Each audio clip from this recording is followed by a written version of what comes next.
Hello and welcome to another video from the fanpub.com. It's Al and Sean back again. We are doing another mock draft, and Al's decided that the format he wants to try out today, and these mock drafts are so useful as you gear up towards the real draft, probably just on the horizon for a lot of people. We've had a couple, but this is a PPR draft. Yeah, this is full point PPR, so a point for every reception that your player makes. We've got a 14-team league and we're picking 4. We've done another one of these where we pick 11. So it's nice to see an earlier position. This will be an interesting spot, pick 4. It'll certainly be an eye-opening moment. We'll discuss every pick with you and let you know what's going through our thoughts as we tackle each problem. Okay, so let's get into it. Start our draft. Right, so you can do these on Fantasy Pros. We're not affiliated in any way. But it's interesting choices here. Right. All right, so let's weigh up the debate. So they've offered us Antonio Brown as the top choice. I think that's probably, on reflection, is probably fair shout. I think I probably would, on today's evidence, just go ahead and draft him without hesitation. Antonio Brown? Yeah, Antonio Brown, because I want the consistency, I want the eliteness, and he gives me those in spades, doesn't he? He's amazing at what he does. Okay, I mean... you could argue the running back, but a little bit worried about Dallas' situation at the moment. Yeah, I mean, Dallas have got Travis Frederick and... Zach Martin, isn't it? Zach Martin. Both, have question marks over the season. That affects Zeke a bit. Let's take Antonio Brown, incredibly consistent. And then just see what falls to us in the second round. If kind of set our draft a certain way, we'll just have to see what comes down to us. It will be interesting at this point. But this is 4-point PPR, so we're definitely going to capitalise. We've been offered some very good targets. We've got McKinnon for some big upside on the running game. You've got T.Y. Hilton for the bounce back, and Mike Evans is the one that their top target that they recommend here. How do you feel about those? I'd like to get a running back for balance, I think. Yeah. I mean, I do like them all. Would you go McKinnon, or are you a little bit worried about size? Or how do you feel? Yeah, but not for catches. I think he'll have a lot of catches. The injury's a bit worrying, but I prefer... Howard doesn't really catch passes, so McCoy's a red flag. Mixon we still don't know fully about, do we? So we kind of have to err a little bit here. Who were you wearing? I would go Jarrett McKinnon for balance, to go with Antonio Brown. We've got another early pick coming. There's a reasonable shot one of those guys comes back to us. Okay, so we'll take McKinnon because... that's what he excels at. Ironically, Mixon is still on the board, which is interesting. The wide receivers went. Yes, but you've still got Tyreek Hill. He could have a very good PPR year with Patrick Mahomes this year. He might be surprisingly deceptive. I think if you've already got Brown, that offers really good balance. Or do you prefer Mixon? I think I prefer Mixon because I think we've done videos where we're saying draft running backs early. So yeah, I think we should draft running backs early. Let's do it. Okay, lock him in. I mean, I'd be quite happy to have him as my number 2. Yeah. That doesn't worry me there. We can see what the upside will be. Now, we've got a long wait here, so this is going to be very interesting. Now, we've talked in a video just recently about quarterbacks offering upside. Now, they're offering us Cam Newton, but I'm actually looking at the guy underneath him, and I'm saying to you, I'd argue the case here. Look, take Deshaun Watson. This is full-point PPR. The guy's going to run all day. That would be my argument. However, if we didn't go with him, I would take Royce Freeman because I think he offers 3-down back work, and that would really support our team that we're building. I think I'm happy to back you and go with Royce Freeman. I think getting him in the 4th round, it's really good. He could really pay dividends, and then we can take, if Deshaun Watson or Cam Newton are there, perhaps we could take the best great one. Thing with Royce Freeman is his underrated catching ability, and I think he's going to be a brilliant complement for the other 2 guys we've got. And in PPR, that's what you're looking for, is this 3-down threat. I think he offers you that. And I also like Chris Hogan because I think he's going to be the number 1 wide receiver. I think it's certainly true. But Royce Freeman then? Yeah, Royce Freeman here, and then we see what comes to us. There is going to be one of these guys is going to come back, and it might be your guy. Yeah, Chris Hogan is still there. So Deshaun Watson is still there. Well, we're very lucky. Both of them are brilliant. But I think we'll delay the quarterback on this particular video, and I'll go with you here to get Chris Hogan to go with Antonio Brown. I'm excited by this 5 players. Yeah, I mean... would make sense. I'm happy to have Deshaun Watson as well. So okay, well, which one do you? If you're looking at the absolute value, then surely getting Deshaun Watson with his upside in the 5th in a PPR league is just unbelievable. It'll never happen again. Next year, we won't be looking at this ever again in the same light. I'd love to get him. Let's take a shot on him. Let's take a shot on Deshaun Watson. I know a lot of people don't like him, but we do. So here we go. Then it's going to be a long wait. We know that the quarterback talent drops. See, Cobb's okay for a second here with Antonio Brown. That's all right. It's not too bad. There's still some great targets out there. If we're looking at filling the bench, I quite like looking at Tarek Cohen sitting there is really good. Will Fuller be a good target? A bit more in standard, but as you've already got Deshaun Watson, not a bad guy to have on your team. Do you want to take Randall Cobb? And Well, see who's on the bounce back? I've been talked into this because I do think that, as he is the number 2 there, he's got a lot to prove this year. So, why not? I mean, he's our 6th round pick. I mean, let's think about the upside. If we were looking at where the wide receivers were drafted last year for Green Bay, Cobb would have gone easily inside the top 4. Well, yeah, because they had Jordy Nelson. He would have gone 2 or 1 early in the second round, probably. Yeah. Devontae Adams would have gone 3rd or 4th. Now we're getting Cobb in the 6th. He's their number 2 now. It's fabulous. Yeah, I can't argue it. I like him a lot. But there is risk. I mean, we have seen a bit of a decline in his work, but now the opportunity's there. So it's now or never for Cobb. It is. They're backing him, and this is it. So we'll see. I mean, we will be putting more wide receivers on this team. I mean, you do have to cover Cobb, really. We've got some ideal opportunities here. So, still got this. Tevin Coleman's great value. Can't knock that here when you're looking at putting depth on your team. I like Tarek Cohen for the season, so those 2 really stand out. Wide receiver-wise, looking at that list, anybody there's nobody that really springs out that says to me, I have to have them at this point in the draft. No, we don't like Robert Woods. I'm kind of erring away from that. Not looking at the tight ends. No need to get a quarterback. I'm drawn back to the running backs here. That's how my mind is working. I want to put some depth on my team. I know you're a fan of Tarek Cohen this year. You like Tevin Coleman as well, though, don't you? I like Tevin Coleman, especially in PPR. And we've got 3 running backs, so Tevin Coleman would be good value, particularly if Devontae Freeman isn't fully back. He was a few injuries last year, so just in case he could sneak out. I mean, Coleman's a 200-point player, even more in PPR if Freeman goes down. Yeah, I'd go with that. So there's a big upside there. Yeah, let's just do that. Any thoughts about the tight ends? No, not at this stage. I'm going to treat them all as packed tight ends. None of them excite me enough to warrant taking them. I'm happy to get Tevin Coleman because we know how valuable the running back resource is going to be in these larger leagues. You want to grab as much as you can. Now we're left with some interesting quandaries. This is where it starts to get more interesting. Okay, so looking at the list now, does anybody grab you? There's a few that leap out to me here. Mm-hmm. Chris Carson is one. Yeah. Because he's potentially a starting running back, and this stage, we're in the 8th round. If you can get a starting running back, TJ Moore maybe for an upside, or do you think he's still too early for a rookie wide receiver? Not too sure about DJ Moore, to be honest. I worry about. Do you know what? Newton. I quite like Trey Burton. Yeah, just think for Chicago. We would fill our whole team then as well. Yeah, let's do it. Let's go with the tight end here because it's the last chance to get a guy that you think could have a better upside than his current ADP position. The beat writer, and he's been watching all the practices, said Burton's heavily used in the passing game. Says he can get 1,000 yards and possibly 7 or 8 touchdowns. I'd take that on a tight end. And to take him, in round 8? Yeah. Over 100 overall? I'm happy to give that a shot. Yeah, okay, let's do it. You happy? Have I talked you into it? Yeah, you have. Yeah, that's a good shot. We do generally come to a consensus agreement, which is a good way of drafting. You've got to have that if you're working with someone. The ability to and manoeuvre. We've got the bounce back. So Chris Carson's still there, DJ Moore's still there, Kenny Golladay, who you like. I'm a huge fan of looking at the upside. I think at the moment, if we look at our team, we've got only 2 wide receivers. I think we have to add a third. We've got to look at someone with a big ceiling. We seem to have taken Alan Hearn. Hang on, I'm going to revert that pick. Yeah, that's not right, is it? How did that happen? I don't know. Revert pick. I've just clicked on the wrong one, I think. Oh, that's all right. We go back. It probably was just because it was there. Trey Burton, right? Anyway, we did not want Alan Hearns. Trey Burton's moving around. Look, just right. Okay.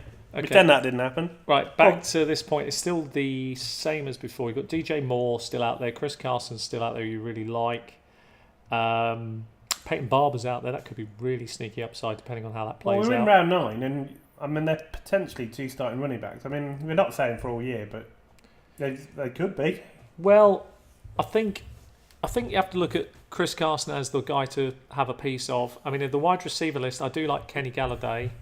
I do like him. But, I think there's a chance that 1 or 2 other wide receivers I like at about the same value are going to be sitting there around the next time we pick. So I'd be more interested in adding more running back depth because we know how valuable that's going to be. And which running back do you like?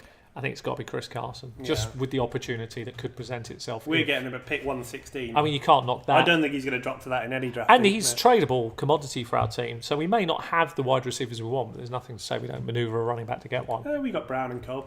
Yeah. We've got some late flyers as well. Well, this is where I want to add some ceiling guys. So I think I'd like to take Anthony Miller then at this point. 100%, totally agree with you. You know, because I think at this Chris point, Godwin's also interesting. We might be able to get both of them. Let's see how this plays. Two nice pieces. Let's see how if we can get both. Let's take both. Unfortunately, we can't because the other one's gone. Now that's okay. That's what you'd expect. I mean, that was, you know, that's probably what would happen in a normal draft. That's the exact scenario that I would expect to happen. You're not going to get unless both. you're drafting with people who haven't got a clue what they're doing, which can happen. And good luck to you if you are. So you take both. But here we are faced with an interesting point. We are looking for, obviously, for players that are going to be good players when they come in on our bench. So sometimes at these points of the draft, I think the ADP is unimportant. Is there anything that stands out to you like? It can be anything really, because it's hard, isn't it? I'm looking for something I like. Okay, so we need to go through. So let's think of something. These are all players that are a bit meh, aren't they? And we've got to look for someone that could give you a big upside if they get a role. So I'm looking at people like possibly Dante Foreman could come in later. Austin Eckler could do a lot if Gordon goes down. We don't need to take him at this point because this is the way the draft is going. But we've already mentioned in a previous video that LaShawn McCoy worries us for this year. So Chris Ivory's sitting out there at running back 68. Likelihood he could well be there. The very next, after this pick and the next pick, he could still be out there. If that was to happen in any draft, I would definitely take him. Yeah, take a shot on him. So we'll hold here, but we'll look at some upside players. That's the kind of thing I'm thinking a little ahead here. I'm not going to risk it. Josh Jackson is a starting wide receiver, but do we like him? I'm not a huge fan, but we're at that point of the draft where everyone has their value. Yeah, everybody's got a value at this point. I mean, I'd take a shot at him. I'd take a shot at John Brown here. They're both of them, you know. I think I prefer I prefer Doxson over Brown simply because of injury. I'm happy to take him at a 144 Doxson. He shouldn't be there then. Yeah. That is crazy value. So we take him. Even though it's trying to tell us to take Njoku. Which we're not going to do. We don't take C tight ends, thank you. Thank you, Fantasy Pros. We won't be doing that. Right, so... a lot of the other pieces we talked about are gone, and unsurprisingly. Yeah, okay. So again, these are going to be players that have an upside. So again, he's still sitting out there. Good chance to get him, not with this pick, but maybe the next. Chris Ivory's still sitting out there. I'd leave him. He's got a bounce back pick. He'll definitely be there. Yeah. Right, let me throw a couple of names into I'll tell you which one I like, just sitting down there. If we're looking at, again, ceiling wide receivers who could do more than their metrics, and he's already been talked about. The same one I'm saying. Christian Kirk. No, he wasn't the one I was looking at. Because you know why I like him? That although he's deeper down on this list and could well be there the next time round, but I'm just pointing him out because they've already sort of hinted he might be the number 2. Well, I reckon I like James Washington. Okay. Yeah, I agree. Well, the upside there is also super exciting in Pittsburgh. And plus, if Brown goes down, he's one of our top players. I like that cover thought process. Well, we possibly don't need to take him yet, though. It's probably because it's Fantasy Pros. Now, in your draft, you're going to have to judge something that's a bit more difficult, the players. Now, in our drafting, those kind of guys we're talking about here would certainly be kind of being looked at and probably go quite quick. This is the area where I expect most of those kind of guys to fall off the page. So you have to weigh that up depending on the kind of draft that you got. But as we're playing Fantasy Pros and it's a mock draft, I agree with you. I think that he's going to be there next time. So what player could we grab here that won't be? Is there somebody that we can see? There's Bryant, but he hasn't got a team. I don't like it. No, I wouldn't. I'm not playing that game of putting a player in that's got no team to go to. Okay. Not even if he... I mean, you could argue that the upside's massive, and I suppose it is. But he hasn't got a team. And even the Cleveland Browns won't. So Cortland Sutton's another one I like, but we can wait on him. Yeah. Do we grab a second quarterback as a cover point, or is that just a back out pick? Because it just feels like we're probably backing out of a pick. I think there's going to be plenty on the waiver. Look at the ones that are left. Yeah, lots out there. It's hard because there's... Maybe we take Ivory and make sure we bag him. Take Ivory. Just because of the big upside. Yeah, take Ivory, bag him, put him on your team. Don't hesitate. And then we'll see. Then we'll see what comes. We'll see if he's there out of James Washington. And it is going to be interesting at this point. Okay, so here we are. Okay, you could grab your James Washington. Well, we can still wait on him. What about James Conner? Because you mentioned about him. Bell is sitting out again, running backs in any format, particularly PPR, have a massive upside. James Conner would be doing the Le'Veon Bell role, which means he's doing all the work. So, yeah. Well, let's measure his upside compared to the rest. Dixon? No. Not going to get it. No. Ballage? No. Probably not. Grant? Not really, no. No. Sproul's no real value. Wayne Gorman got a little bit of a tick this week, but I'm not buying into that. Amir Abdullah not really, more likely to be traded. And then you're kind of reaching that point of the draft. It's Alfred Morris, Chase Edmonds. But James Conner, if anything happens to Bell, James Conner, he's going to be probably an RB1. And when he has come in and done some relief work, he has looked very good. So you take him then? Yes. Just take a shot on Conner and Washington. Yeah, we're at that point. The ADP is irrelevant, if I'm being honest. We're just looking. Hopefully, we grab your James Washington at this point, which I think you can. Yeah. And that's a great. Just notice we haven't got a defence, but we're going to ignore the defence. We often don't draft them anyway, so we'd make a decision as we reach the beginning of the season. Right. Okay. Well, let's take James Washington then as our last pick. We haven't taken a defence or a kicker, have we? That's not in your. They're not on this one, right? Right. So let's have a look. We got an A. 95 out of 100. Well, I think that's a fantastic draft. I mean, it's a good draft for a few reasons. I think the first reason I love it is you've gone with the upside quarterback, the guy that could deliver massive points for you, which is exciting for fantasy. It's exciting for your team. Then you've anchored it with, there are question marks on the initial running group that we took. So we took McKinnon, Mixon, and Royce Freeman. So you've got to argue there could be some questions, but we haven't allowed those questions to fester because we've backed it up. In case anything goes wrong, we've got players we can swing into the Tevin Coleman, you can happily play him in your flex any day. Yeah. Especially in PPR. Chris Carson could be a starting running back in Seattle. So you've got plenty of flexibility in this team to roll a player into the lineup. And not only that, but if Randall Cobb doesn't live up to the hype, I think one of the other rookies that we've managed to gather on our team really could do, and we'd be very happy rolling them into the lineup each week. So these are a lot of players that we like a lot, and we've reached for a few of them, but that's because we think they have a big upside. So. And you will have to reach for them in your league, because if you think about it, you're playing players, you're playing people who you hope do have knowledge and they're going to test you and push you. So the ADPs become at a certain point, as we said in this video, meaningless, and you have to decide at what point to pull the trigger and why. There's a great thing that Al does, which is he'll weigh things up, look at what people have already previously drafted, and then say they're unlikely to do X, Y, and Z. But when it comes to running backs, that rule goes out the window, I think, in a lot of the leagues we draft. That you don't even think about that, do you? You always think, yes, they're going to take a running back. Yeah, I mean, why would you draft Darren Sproles over someone like James Conner? What is the upside of Sproles? He's never going to be the running back. He'll get work. Sure, he'll get you a few points if you need it. I'd be very happy with those stat lines. But look at that. I mean, if your bench can get you the 240 and sprinkle that in with the top score, and you're ending up with 1173, which I think is undervaluing the kind of output this team's got, you're going to be laughing. That's a really good playoff team. I'm happy with that. Okay, what do you think? Would you like the shots we've taken? Who would you have taken differently? We're always interested to know.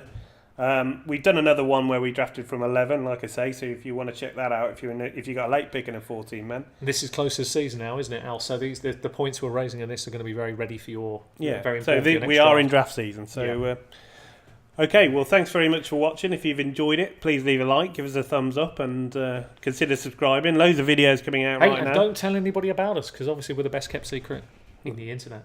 Okay, thanks very much for watching. Cheers, bye.